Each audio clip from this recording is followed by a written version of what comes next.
2012ರಲ್ಲಿ 13 ವರ್ಷದ ಬಾಲಕನೊಬ್ಬ ತನ್ನ ನಾಚಿಕೆಯ ಸ್ವಭಾವದಿಂದ ಜನರೊಂದಿಗೆ ಮಾತನಾಡುವುದನ್ನು ಬಿಡುತ್ತಾನೆ.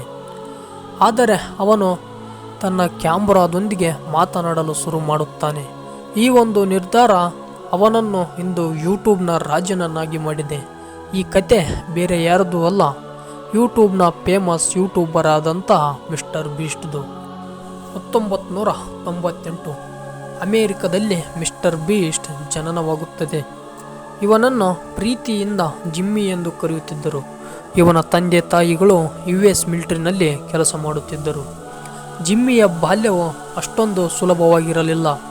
ಅವನ ಬಾಲ್ಯವು ಹಲವು ಸಮಸ್ಯೆಗಳಿಂದ ತುಂಬಿತ್ತು. ತಂದೆ ತಾಯಿಗಳು 2007ರಲ್ಲಿ ಡಿವೋರ್ಸ್ ತೆಗೆದುಕೊಂಡರು. ಜಿಮ್ಮಿ ಮತ್ತು ಅವನ ತಮ್ಮನನ್ನು ಅವನ ಒಂಟಿ ತಾಯಿ ಬೆಳೆಸಿದಳು.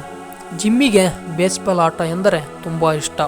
ಆದರೆ ಮೈದಾನದಲ್ಲಿರುವ ಜನರನ್ನು ನೋಡಿ ಇವನು ಟೋಪಿಯಿಂದ ತನ್ನ ಮುಖವನ್ನು ಮುಚ್ಚಿಕೊಳ್ಳುತ್ತಿದ್ದನು. ವೀಕ್ಷಕರೇ, ಜಿಮ್ಮಿಯನ್ನು ಅವನ ತಾಯಿ ತುಂಬ ಪ್ರೀತಿಯಿಂದ ಬೆಳೆಸಿದ್ದಳು. ಆದ ಕಾರಣ ಅವನಿಗೆ ಯಾವುದೇ ಸ್ನೇಹಿತರಿರಲಿಲ್ಲ. ಒಂದು ದಿನ ಮನೆಯಲ್ಲಿ ಸಮಯವನ್ನು ಕಳೆಯಲು ಜಿಮ್ಮಿಯು ಕಂಪ್ಯೂಟರ್ ನೋಡುತ್ತಿದ್ದ. ಆ ಕಂಪ್ಯೂಟರ್ನಲ್ಲಿ ತನ್ನಂಥ ಸಾಮಾನ್ಯ ಜನರು ವಿಡಿಯೋಗಳನ್ನು ಮಾಡಿ ಹಾಕುತ್ತಿದ್ದರು.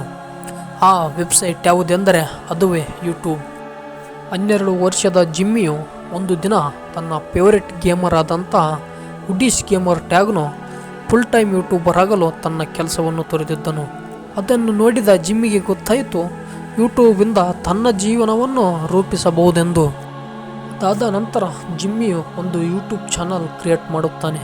ಅವನಿಗೆ ಗೊತ್ತಿಲ್ಲದೆ ಅಪರೂಪವಾಗಿ ಮಿಸ್ಟರ್ ಬೀಸ್ಟ್ 6000 ಎಂಬ ಯೂಸರ್ ನೇಮ್ ಸಿಗುತ್ತದೆ. ಹೀಗೆ ಭವಿಷ್ಯದಲ್ಲಿ ಆ ಚಾನಲ್ ಮಿಸ್ಟರ್ ಬೀಸ್ಟ್ ಎಂಬ ಹೆಸರಿನಿಂದ ಜನಪ್ರಿಯವಾಗುತ್ತದೆ. ಮಿಸ್ಟರ್ ಬೀಸ್ಟ್ ಮೊದಲಿಗೆ ಗೇಮಿಂಗ್ ವಿಡಿಯೋಗಳನ್ನು ಮಾಡುತ್ತಿರುತ್ತಾನೆ. 15 ವರ್ಷದವರೆಗೆ ಇವನ ಜೀವನವು ಸಾಮಾನ್ಯವಾಗಿ ಬೇಸ್ಬಾಲ್ ಆಡುತ್ತಾ ಮತ್ತು ಯೂಟ್ಯೂಬ್ ವಿಡಿಯೋಗಳನ್ನು ಮಾಡುತ್ತಾ ಮುಂದುವರೆದಿತ್ತು. ಒಂದು ದಿನ ಇದೆಲ್ಲ ಬದಲಾವಣೆ ಆಯಿತು. ಅವನಿಗೆ ಗೊತ್ತಿಲ್ಲದೆ ಅವನ ತೂಕ ವೇಗವಾಗಿ ಕಡಿಮೆಯಾಗುತ್ತಿರುವುದನ್ನು ಅವನು ಗಮನಿಸಿದನು ಮತ್ತು ಅವನಿಗೆ ತೀವ್ರವಾದ ಹೊಟ್ಟೆ ನೋವು ಶುರುವಾಯಿತು. ನಂತರ ವೈದ್ಯರನ್ನು ಭೇಟಿಯಾದ ನಂತರ ಅವನಿಗೆ ಕ್ರೋನ್ಸ್ ಕಾಯಿಲೆ ಇರುವುದು ಪತ್ತೆ ಮಾಡಿದರು. ಇದು ಅವನನ್ನು ತುಂಬ ದುರ್ಬಲಗೊಳಿಸಿತ್ತು. ಇದರಿಂದಾಗಿ ಅವನು ತನ್ನ ಪ್ರೀತಿಯ ಬೇಸ್ಬಾಲ್ ಆಟವನ್ನು ಶಾಶ್ವತವಾಗಿ ತ್ಯಜಿಸಬೇಕಾಯಿತು. ಆದರೆ ಹೇಗೋ ಈ ಅನಾರೋಗ್ಯವು ಅವನನ್ನು ಇನ್ನಷ್ಟು ಯೂಟ್ಯೂಬ್ನಲ್ಲಿ ಕಷ್ಟಪಟ್ಟು ಕೆಲಸ ಮಾಡಲು ನಿರ್ಧರಿಸಿದನು. ಮಿಸ್ಟರ್ ಬೀಸ್ಟ್ ಮೊದಲಿಗೆ ತನ್ನ ವಿಂಡೋಸ್ ಫೋನ್ನಲ್ಲಿ ವಿಡಿಯೋ ಮಾಡಿ ಎಡಿಟಿಂಗ್ ಮಾಡಲು ತನ್ನ ತಮ್ಮನ ಹಳೆಯ ಲ್ಯಾಪ್ಟಾಪ್ ಯೂಸ್ ಮಾಡುತ್ತಿದ್ದ. ತನ್ನ ವಿಡಿಯೋವನ್ನು ಮತ್ತಷ್ಟು ಸುಧಾರಿಸಲು ಹೊಸ laptop, mic, second hand iPhone ತೆಗೆದುಕೊಂಡನು. ವೀಕ್ಷಕರೇ, ತನ್ನ ಯೂಟ್ಯೂಬ್ ಚಾನಲ್ನಲ್ಲಿ ಅವನು ಮೊದಲಿಗೆ ತನ್ನ ರಿಯಲ್ ಲೈಫ್ಸ್ ವಿಡಿಯೋಗಳನ್ನು ಮಾಡಲು ಶುರು ಮಾಡಿದನು. ಹೀಗೆ 7 ವರ್ಷಗಳು ಕಳೆದರೂ ಯೂಟ್ಯೂಬ್ನಲ್ಲಿ ಯಾವುದೇ ಯಶಸ್ಸು ಸಿಗಲಿಲ್ಲ. ಅವನನ್ನು ಮುನ್ನಡೆಸುತ್ತಿದ್ದ ಏಕೈಕ ವಿಷಯವೆಂದರೆ ಅತಿಯಾದ ಉತ್ಸಾಹ. ಅವನು ಜಗತ್ತಿನ ಅತಿದೊಡ್ಡ ಯೂಟ್ಯೂಬರ್ ಆಗುತ್ತೇನೆಂದು ಭಾವಿಸಿದ್ದನು. ಅದನ್ನು ಸಾಧಿಸಲು ತನ್ನ ಜೀವನದ ಕೊನೆಯವರೆಗೂ ಪ್ರಯತ್ನಿಸುತ್ತೇನೆ ಎಂಬ ಹಠ ಅವನಲ್ಲಿತ್ತು. ಅವನಿಗೆ 17 ವರ್ಷ ವಯಸ್ಸಾದಾಗ ಅವನು ತನ್ನ ತಾಯಿಗೆ ಕಾಲೇಜು ಬಿಟ್ಟು ಪೂರ್ಣ ಸಮಯ ಯೂಟ್ಯೂಬ್ನಲ್ಲಿ ವಿಡಿಯೋ ಮಾಡಲು ಬಯಸುವುದಾಗಿ ಹೇಳಿದನು. ಆದರೆ ಅವನ ತಾಯಿ ಒಪ್ಪಲಿಲ್ಲ. ಆದ ಕಾರಣ ಅವನು ಮನೆಯನ್ನು ತ್ಯಜಿಸಿ ಬಂದು ವಿಡಿಯೋ ಮಾಡಲು ಶುರು ಮಾಡಿದ. 2015ರಲ್ಲಿ ಮಿಸ್ಟರ್ ಬೀಸ್ಟ್ ಅಪಾರ ಶ್ರಮದಿಂದ ವಿಡಿಯೋಗಳಿಗೆ ಅಗತ್ಯವಿರುವ ಕಂಟೆಂಟ್ಗಳನ್ನು ರಚಿಸಲು ಪ್ರಾರಂಭಿಸಿದನು. ಮೊದಲಿಗೆ ಪ್ಲಾಸ್ಟಿಕ್ ಚಾಕುಗಳಿಂದ ಟೇಬಲ್ ಕತ್ತರಿಸುವ ಪ್ರಯತ್ನಿಸುವ ವಿಡಿಯೋ ಮಾಡಿದ. ಈ ವಿಡಿಯೋ ತುಂಬ ಕಷ್ಟಕರವಾಗಿತ್ತು, ಆದರೆ ಫಲಿತಾಂಶ ಬಹಳ ಬೇಗ ದೊರಕಿತು.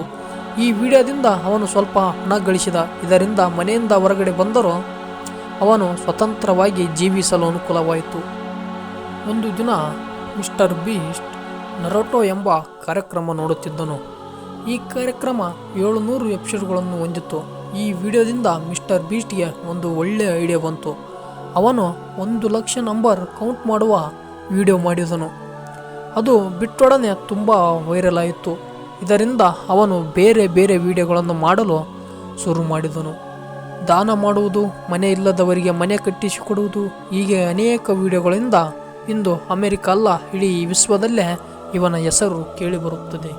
ವೀಕ್ಷಕರ, ಈ ವಿಡಿಯೋ ಇಷ್ಟವಾದರೆ ಲೈಕ್ ಮಾಡಿ, ಸಬ್ಸ್ಕ್ರೈಬ್ ಮಾಡಿ, ಶೇರ್ ಕೂಡ ಮಾಡಿ. ಮುಂದಿನ ವಿಡಿಯೋಗಾಗಿ ಕಾಯ್ತಾ ಇರಿ.